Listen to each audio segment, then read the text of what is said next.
달력을 보면 우리나라는 24절기가 있는데 그 가운데서 입추와 처서가 지났습니다. 입추와 처서를 지나는 순간부터 아침 저녁으로 조금씩 선선해지고 있다는 것 알고 계십니까? 여름이 언제 지나가나 싶었는데 벌써 가을의 초입에 이르렀다는 것 체감을 하고 있습니다. 폭염 때 우리의 몸도 처지고 하는 것도 귀찮아지는데 이제 바람이 불면서 우리의 믿음 생활도 조금씩 활기가 도는 것 같습니다. 시원한 가을바람을 타고 우리의 삶이 회복되는 것처럼 이 가을에 여러분들의 믿음 생활에도 아름다운 힘과 활력이 일어나기를 예수님 이름으로 축복합니다. 그리고 다음 주는 우리 교회가 지금 7년째 사역이 시작되었는데 7년째 되는 해에 처음으로 헌신 예배를 드리게 되었습니다. 그래서 헌신의 뜻을 조금 더 되새기고 하나님이 기뻐하시고 칭찬하는 헌신이 무엇인지 우리 예배를 준비하는 성도님들이 깨닫고 준비하기를 바라는 마음으로 오늘 칭찬받는 헌신에 대해서 말씀을 드리고자 합니다. 이것은 헌신 예배 때 하는 설교 아닌가요? 라고 생각할 수는 있습니다. 그런데 이것은 여러분들이 헌신을 드리기 전에 한 번 더 여러분의 삶을 돌아보고 여러분의 믿음 생활을 점검하면서 헌신이 무엇인지를 깨닫기를 바라는 마음으로 다음 주를 위한 말씀이라고 생각하시고 받아들이면 되겠습니다. 헌신의 뜻은 한자어입니다. 여기서 헌자는 바칠 헌입니다. 그리고 신자는 몸신입니다. 한자어의 뜻을 그대로 풀이해서 말씀드리면 몸을 바친다라는 뜻입니다. 이 정도는 잘 알 것이라 생각되어집니다. 그런데 헌신이 몸을 바친다라고 해서 마음이 빠지면 될까요? 안 될까요? 꼭 기억하셔야 됩니다. 몸은 바치는데 마음이 빠졌다. 된다? 안 된다? 꼭 그렇게 알고 다음 주에 오실 때 몸도 오시고 무엇도 가지고 와야 된다? 네, 꼭 부탁을 드립니다. 헌신은 몸과 마음이 함께 들어지는 것이 바로 우리는 헌신이라고 그렇게 이야기를 합니다. 왜냐하면 마음이 가야 몸이 가기 때문에 그렇습니다. 몸이 간다는 것은 마음이 가는 것입니다. 그런데 몸은 가는데 마음이 따라오지 않는 사람도 있습니다. 아직 믿음이 없는 분, 믿음이 약한 분들은 그럴 수 있습니다. 설령 그렇다 할지라도 마음이 이곳에 오기 위해서 한 번 더 여러분의 마음을 지켜야 한다는 것도 기억하시면 좋겠습니다. 지금까지 교회의 역사를 보면 몸을 바치고 마음을 바쳐서 자기의 생명을 희생한 수많은 사람들이 있습니다. 그 중에서도 최고의 헌신으로 이야기를 한다면 당연히 우리는 예수님을 앞세울 수 있습니다. 예수님은 하나님을 위해서 저와 여러분을 위해서 이 땅의 교회를 세우기 위해서 몸과 마음을 바쳤습니다. 이뿐만 아니라 예수님을 따라다녔던 제자들도 몸과 마음을 바쳐서 복음을 전하면서 다 희생했습니다. 이뿐만 아니라 초대교회 성도들 역시 핍박을 받고 고문을 받고 재산을 빼앗기면서도 자기의 몸과 마음을 온전히 다 바쳤습니다. 예수님을 비롯해서 수많은 선배들을 통해서 우리들은 진정한 헌신이 무엇인지 발견할 수 있습니다. 이뿐 아니라 성경에는 하나님을 위해서 헌신한 사람, 예수님을 위해서 헌신한 사람, 교회를 위해서 헌신한 사람이 생생하게 자세히 다 기록되어 있습니다. 예수님을 비롯해서 수많은 사람들이 하나님을 위해서 헌신한 사람들은 결국에는 자기의 생명을 바쳤다는 결론이 나옵니다. 자기의 생명을 바치는 것이 최고의 헌신이라고 성경이 알려주고 있습니다. 다음 주 우리 교회가 헌신 예배를 앞두고 있는데 성도님들이 그리고 앞에서 일하시는 일꾼들이 분명히 기억할 것은 헌신 예배는 예배를 드리는 사람의 기준이 아니라 예배를 받으시는 하나님 기준이라는 것을 기억해야 합니다. 다시 한번 말씀드립니다. 예배는 누구의 기준이 되어야 한다? 하나님 기준이 되어야 합니다. 피조물이 만족하는 예배가 아니라 창조주 하나님을 만족하게 하는 예배를 드리도록 예배 인도자들은 한 번 더 기도하는 가운데 온전히 하나님만을 위한 예배가 드려지도록 움직여야 합니다. 이것이 바로 기도하면서 성령의 뜻을 따라 구하는 기도이고 그렇게 되어야 합니다. 헌신 예배를 준비하는 우리 교회와 모든 성도님들에게 하나님의 능력이 임하시기를 원하고 오늘 이 시간을 통해서 다음 주 헌신 예배 앞으로도 계속해서 드려지는 예배가 하나님을 높이는 예배가 되기를 예수님 이름으로 부탁을 드리면서 칭찬받는 헌신이 무엇인지 첫 번째로 말씀드리고자 합니다. 첫 번째는 보신다라는 것을 말씀드리고자 합니다. 여기서 보신다는 본다라는 동사입니다. 첫 번째로 칭찬받는 헌신이 나오기 위해서는 보신다는 것을 기억해야 합니다. 오늘 우리가 읽은 말씀 1절과 2절 같이 한번 읽어보겠습니다. 1절과 2절 소리 내어서 같이 읽겠습니다. 시작. 예수께서 눈을 들어 부자들이 헌금함에 헌금 넣는 것을 보시고 또 어떤 가난한 과부가 2렙돈 넣는 것을 보시고 여기서 보시고라는 단어가 1절 끝에 2절 끝에 나오는데 이것은 본다라는 동사입니다. 구약 성경에는 본다라는 이런 동사가 많이 등장하지 않습니다. 그런데 신약 성경에 유독 본다, 보신다라는 동사가 많이 기록되어 있습니다. 구약 성경에는 본다라는 동사가 많이 없는데 왜 신약 성경에는 본다라는 동사가 많이 기록되었느냐? 예수님이 사람의 몸으로 오셨기 때문에 그렇습니다. 사람의 몸으로 오시기 전에는 굳이 안 봐도 다 알고 있습니다. 그런데 예수님이 이 땅에 사람의 몸으로 오셨기 때문에 사람의 몸을 가지고 있기 때문에 우리와 동일하게 무엇인가 하기 위해서는 먼저 봐야 한다는 것을 이야기하는 것입니다. 예수님은 그의 제자들을 부르실 때 보신 다음에 부르셨습니다. 그리고 연약한 자를 고쳐주고 병든 자를 고쳐주고 귀신 들린 자를 쫓아내고 그들의 병을 고쳐줄 때도 먼저 그들 다 보셨다라는 동사가 기록되어 있습니다.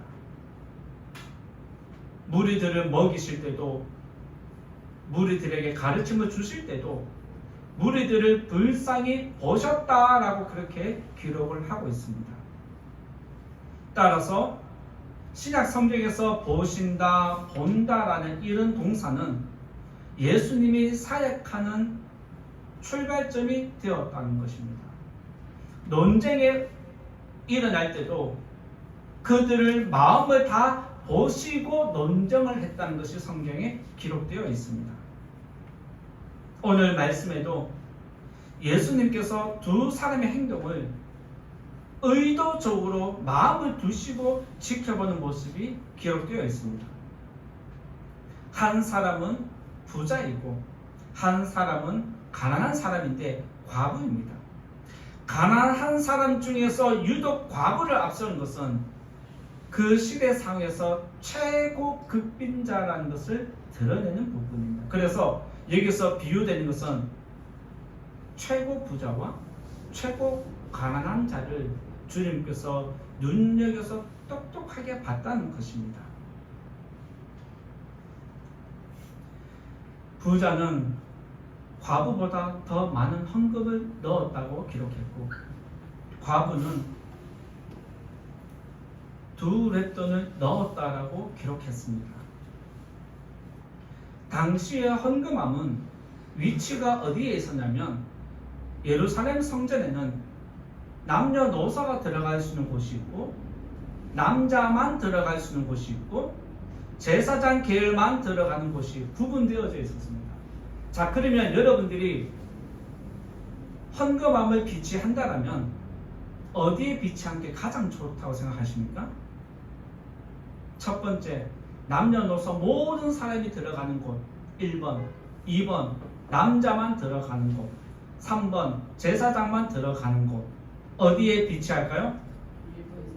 왜요? 그 의도를 아시겠죠? 그래서 이 당시에 예루살렘 성전 들어갈 때 헌금함이 여인의 뜰에 있었습니다. 여인의 뜰에 헌금함이 있었다는 것은 남녀노소 모든 사람들이 들어갈 수 있는 곳입니다. 그래서 여자가 헌금하는 것을 예수님이 보았다는 것입니다. 그리고 당시에는 지금처럼 돈이 화폐가 아니라 지폐가 아니라 동전이었습니다. 지금은 지폐로 되어 있어서 헌금을 넣으면 소리가 안 납니다. 그런데 예전에는, 이 당시에는 동전으로 화폐가 이루어졌기 때문에 동전을 소리를 딱 넣으면 땡그랑 하고 떨어집니다. 아마 제가 어릴 때도 교회에 헌금함이 있으면 헌금함에 10원짜리 넣으면 땡그랑 거리면 좀 부끄러웠어요. 바로 마찬가지로 이 당시에도 화폐가 지폐가 아니라 동전이었는데 헌금을 많이 넣으면 많은 소리, 큰 소리가 나도록 되어 있었습니다. 그리고 소리가 크면 클수록 저 사람 많이 넣었네 라고 하면서 모든 사람들의 눈과 귀가 어디로 향할까요? 헌금을 넣는 그 사람에게 향하게 되어 있습니다. 그리고 당시의 헌금함의 모양에 대해서도 기록되어 있는데, 당시에 사용된 헌금함의 모양은 나팔 모양으로 만들어져 있었습니다. 입구를 좀 넓게 만들고 빠져나가는 부분은 좁게 만들었습니다. 그래서 동전을 후루룩 넣으면 촤라락 나는 소리와 함께 계속해서 탁 떨어지게 만들었습니다. 그래서 사람들이 자동적으로 관심이 가도록 만들어 놨다는 겁니다. 그래서 헌금을 많이 하면 계속 소리가 나는 거예요. 저 사람 부산갑다. 저 사람. 이렇게 생각하게 되어 있습니다. 그래서 헌금을 많이 하면 주위 사람들에게 자동적으로 관심과 영광을 받게 되어 있습니다. 그리고 헌금을 적게 하면 땡그라 하고 끝나기 때문에 조금 부끄러워지는 상황이 만들어졌습니다. 오늘 말씀에는 부자 한 사람으로 기록되어 있지만 마가복음의 내용을 보면 똑같은 이야기를 기록했는데 거기에는 부자 한 사람이 아니라 여러 명의 부자로 기록되어 있습니다. 그리고 부자들이 동일하게 헌금을 했는데 많이 했다라고 강조를 하고 있습니다. 이것은 그 당시에 사람들의 관심이 어디에 있었느냐, 헌금을 많이 했느냐 적게 했느냐에 관심이 있었다는 뜻입니다. 그래서 사람들은 누군가가 헌금할 때 저 사람이 헌금을 얼마 하는지 관심 있게 지켜봤습니다. 그런데 과거의 헌금에는 사람들이 관심을 두지 않았습니다. 사람들은 부자의 헌금에 관심은 두었지만 가난한 과부의 헌금에는 관심 두지 않았는데 유일하게 과부에게 관심을 둔 사람이 있었는데 누구냐면 예수님이셨습니다. 예수님은 부자의 헌금과 과부의 헌금을 지켜보신 것처럼 오늘 예배 드리는 저와 여러분의 모습도 관심 있게 지켜보고 있다는 사실을 기억해야 합니다. 믿으십니까? 예배 드리는 여러분의 모습을 지금 하나님이 지켜보십니다. 평상시에 누군가 우리를 지켜보고 있다 생각을 하면 다른 사람의 눈이 무서워서 행동을 조심하고 절제하고 말을 조심하는 것입니다. 마찬가지로 예배 시간에 지금 내가 어떤 마음으로 예배 드리는지 하나님이 지켜보고 있다라고 생각을 하면 긴장하게 되어 있고 지금보다는 조금 더 나은 모습으로 예배 드리게 되어 있습니다. 따라서 이 자리에 계신 성도님들, 예배 드릴 때는 다른 사람을 의식하는 것이 아니라 하나님을 의식해야 합니다. 믿으시기 바랍니다. 그리고 하나님만을 위한 예배자가 되셔야 합니다. 오늘부터 그리고 다음 주 헌신 예배를 통해서 여러분의 예배 모습이 하나님이 기뻐하시는 예배자가 될 수 있기를 예수님 이름으로 부탁을 드립니다. 두 번째로 말씀드릴 것은 아신다라는 것을 말씀드리고자 합니다. 여기서 아신다는 안다라는 동사입니다. 3절에 있는 말씀 또 같이 한번 읽고 말씀드리겠습니다. 3절 같이 읽어봅니다. 시작. 이르시되 내가 참으로 너희에게 말하노니 이 가난한 과부가 다른 모든 사람보다 많이 넣었도다. 칭찬받는 헌신은 두 번째로 안다는 것을 기억해야 됩니다. 여기서 예수님이 부자의 헌금과 과부의 헌금을 지켜보셨습니다. 그리고 지금 판단을 내리십니다. 결론을 내리십니다. 그게 뭐냐면 가난한 과부가 다른 모든 사람보다 많이 넣었다라는 부분입니다. 부자가 헌금하는 사람들의 모습을 지켜본 주변의 사람들은 그 헌금이 내려가는 소리만 들어도 행복합니다. 하는 소리가 들어가면 행복합니다. 그리고 그들의 귀는 즐거워집니다. 그러면서 그들은 속으로 생각하기를 역시 부자는 부자구나 라고 생각을 합니다. 그러면서 동시에 나도 저렇게 하면 좋겠다라고 부러운 마음도 일어나기도 합니다. 이것은 사람들이 부자를 보는 관점이라면 헌금을 많이 한 부자의 입장은 어떨까요? 주변 사람들이 헌금 내려가는 소리를 듣고 나를 지금 지켜보고 있다 생각합니다. 그리고 나를 부러워하는 모습으로 바라보고 있다고 생각을 합니다. 때문에 부자는 헌금함에 헌금을 갖다 붓고 성전으로 들어가면서 어깨가 쭉 올라갑니다. 그리고 뿌듯하게 당당하게 보란듯이 들어갑니다. 그런데 예수님은 사람들의 생각이 잘못됐다라고 지금 지적하십니다. 그리고 부자가 헌금을 많이 한 것이 아니라 과부가 더 많이 했다라고 지금 말씀하십니다.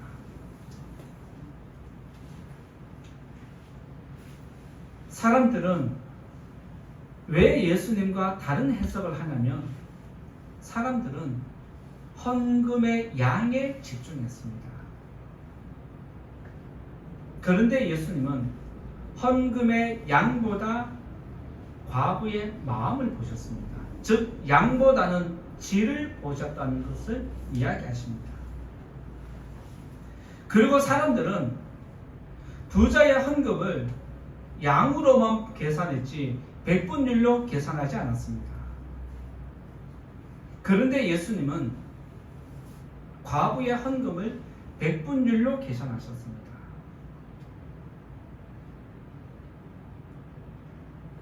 그래서 예수님의 말씀은 부자보다 가난한 여인이 더 많이 했다라고 말할 수 있는 근거가 백분율로 기준했기 때문에 그렇습니다. 사람들이 과부의 마음보다 부자의 헌금 양에 집중한 것은 마음을 살피지 못하기 때문에 그렇습니다. 그래서 사람들은 다른 사람의 마음을 모르기 때문에 보이는 것으로 판단할 수밖에 없습니다. 그리고 사람들이 부자의 헌금을 백분율로 계산하지 않은 것은 부자의 재산이 얼마인지 모르기 때문에 그렇습니다. 부자의 재산이 얼마인지, 그가 가지고 있는 전 재산이 얼마인지 모르니까 당연히 양으로 판단할 수밖에 없습니다. 그런데 예수님은 사람의 심령을 살피고 다 알고 계십니다. 그리고 예수님은 부자의 재산이 얼마인지, 그의 전 재산이 얼마인지 다 알고 계셨습니다. 그리고 과부의 재산이 얼마인지 다 알고 계셨습니다.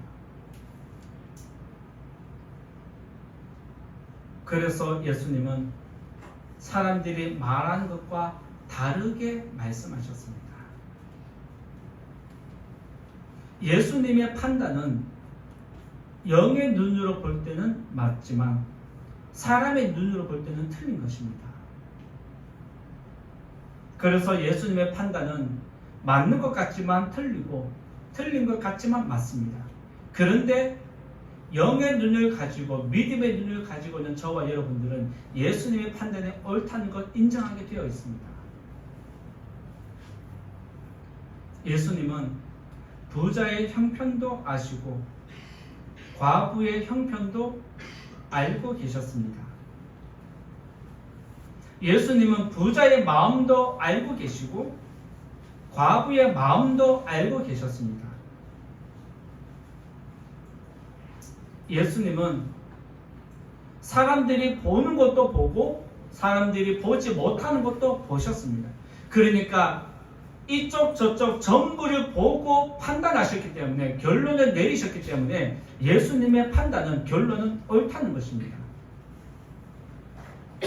구약 성경에도 안다라는 단어가 기록되어 있는데 신약 성경처럼 많이 안다는 단어가 기록되진 않았습니다. 신약 성경에도 안다라는 동사가 많이 기록되어 있는데 유독 안다라는 단어가 특별하게 많이 기록된 것이 사복음서입니다. 사복음서 안에 보면 안다, 아신다라는 단어가 많이 기록되어 있는데 그것은 예수님이 사람들의 마음을 안다라고 할 때 이 단어를 많이 썼습니다. 다시 말씀드리면 예수님은 사람들의 마음을 다 알고 계셨고 그 마음을 아시기 때문에 어떤 대답을 해야 하는지 정확하게 진단할 수 있었고 답을 제시했습니다. 그만큼 예수님은 사람의 심령과 생각을 아시고 사람들의 본질을 들추어내셨습니다. 과부는 부자보다 더 많은 헌금을 했지만 사람들은 그 여인을 알아주지 않았습니다. 그런데 예수님은 과부의 헌신을 알아주셨습니다. 우리는 같은 공간에서 같은 시간에 예배를 드리지만 어떤 사람이 어떤 마음으로 예배 드리고 있는지 모릅니다. 몸이 앉아 있으니까 예배 드리는가 보다라고 생각을 합니다. 그런데 저 사람이 지금 어떤 마음으로 예배 드리는지 모르는 것입니다. 그런데 누가 알고 있다? 하나님이 알고 있다. 본다라는 것과 안다는 것은 같은 것입니다. 그래서 예수님이 보실 때는 다 아는 것도 포함되어 있습니다. 아시기 때문에 이런 말을 하신 것입니다. 그래서 한국교회가 믿음이 약하고 조금만 시련이 오고 시험이 오고 고난이 오면 흔들리고 무너지는 것도 몸은 예배 드리지만 마음이 없기 때문에 흔들리고 무너지는 것입니다. 어쩌면 저와 여러분들도 만약 예배는 드리지만 마음이 없다라면 우리들은 언젠가 또 무너지게 되어 있습니다.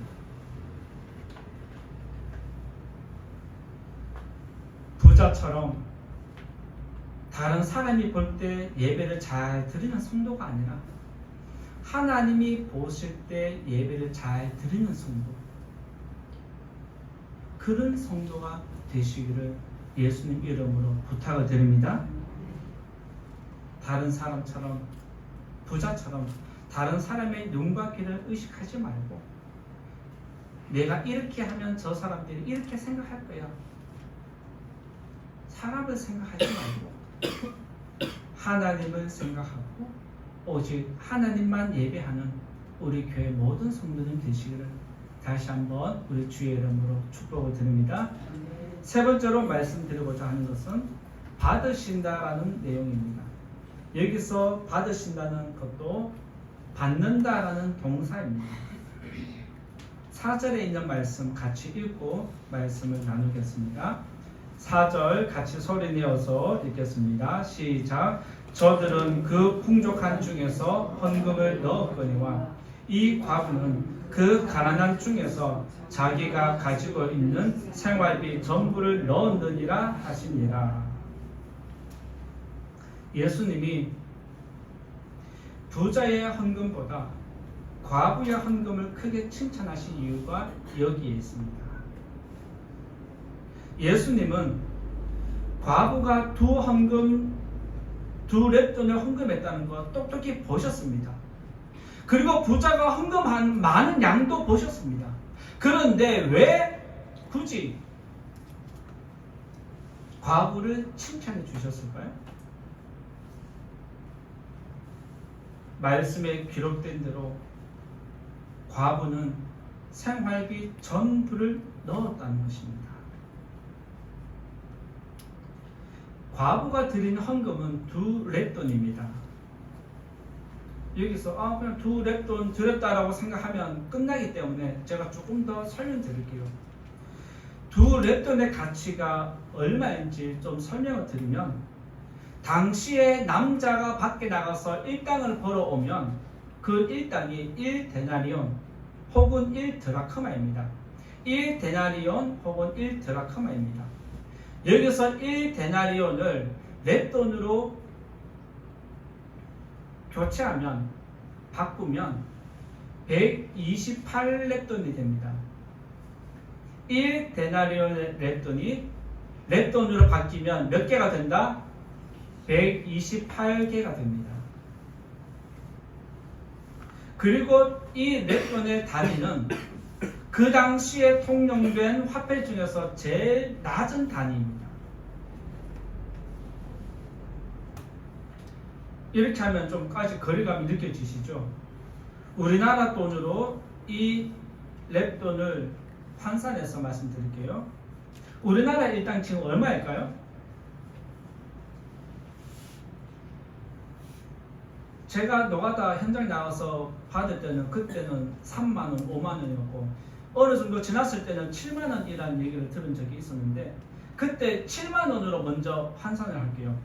하루 일당이 7만원으로 계산하면 이것을 렙돈으로 바꿔서 이야기하면 과부가 하나님께 드린 헌금은 1,000원입니다. 2렙돈을 드렸으니까 1,000원이지 렙돈 하나의 가치는 500원입니다. 그리고 지금 일당이 우리나라가 좀 높아져서 최소 10만원은 된다라면 10만원을 렙돈으로 계산하면 1렙돈이 800원입니다. 과부가 2렙돈을 드렸으니까 얼마일까요? 계산 잘하시네요. 1600원입니다. 자, 부자가 드린 헌금은 얼마였을까요? 기록되어 있지는 않습니다. 근데 그 양과 이 양을 비교해 보면 지금 1600원의 가치가 여러분들에게 큰 겁니까? 작은 겁니까? 작은 거잖아요. 세상 사람들이 쉽게 하는 이야기가 껌값도 안 되는 이렇게 이야기할 정도입니다. 그런데 껌값도 안 되는 이 돈이, 2렙돈이 과부의 입장에서 볼 때는 생활비 전부라는 것을 이야기하고 있습니다. 그만큼 이 여인은 극빈자 중에 극빈자라고 이야기할 수 있습니다.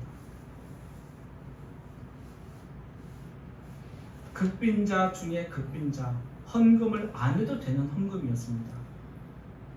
그 당시에 예루살렘 성전에는 헌금함이 13개가 있는데 13개 중에 7개는 특별 헌금함이었습니다. 어떤 목적을 가지고 헌금을 드리는 함이 있었습니다. 예를 들면 어떤 죄를 지었을 때 속죄자, 속건제처럼 특별한 항목이 갖춰져 있는 것이 7개가 있었고 나머지 6개의 헌금함은 자원함이었습니다. 본인이 드리고 싶으면 드리는 그런 헌금이었습니다. 그래서 이 여인이 특별 목적 헌금이 아니었기 때문에 안 들어도 되는 겁니다. 그런데 자원함으로 드리는 것임에도 불구하고 자기의 재산 전부를 넣었다라고 예수님이 그 부분을 인정해주고 계십니다. 부자는 많은 헌금을 드렸지만 그의 마음을 드리지 않았습니다. 그런데 과부는 헌금을 드릴 때에 자기 마음도 믿음도 드렸다는 것을 알 수 있습니다. 마음이 가면 물질도 가게 되어 있고 마음이 가면 몸이 갑니다. 마음이 멀어지면 몸도 멀어집니다. 그래서 마음이 가는 만큼 물질도 하나님께 가게 되어 있습니다. 즉 이 여인이 생활비 전부를 하나님께 헌금해 드렸다는 것은 그의 마음이 온전히 하나님께 다 갔기 때문에 내가 이거 드려도 괜찮다는 그 믿음으로 드린 것을 볼 수 있습니다. 과부가 하나님을 향한 마음은 100%였습니다. 그렇기 때문에 여인은 갖고 있는 100% 전부를 드릴 수 있었습니다. 그런데 부자는 많은 것을 드렸지만 그의 마음이 100% 다 안 갔기 때문에 어느 정도까지만 내가 여기까지만 헌금을 드렸다는 것입니다. 그만큼 마음이 가다가 말았다는 것입니다. 여인의 마음은 100% 갔다면 부자의 마음은 10% 갔을 수도 있고 50% 갔을 수도 있고 아니면 1%밖에 못 갔을 수도 있습니다. 내가 1%만 해도 너희들보다 많다는 거예요. 내가 0.5%만 해도 너희보다 더 많은 헌금을 하기 때문에 그렇게 하면서도 큰 소리를 치는 것도 이런 마음이 있기 때문에 그렇습니다.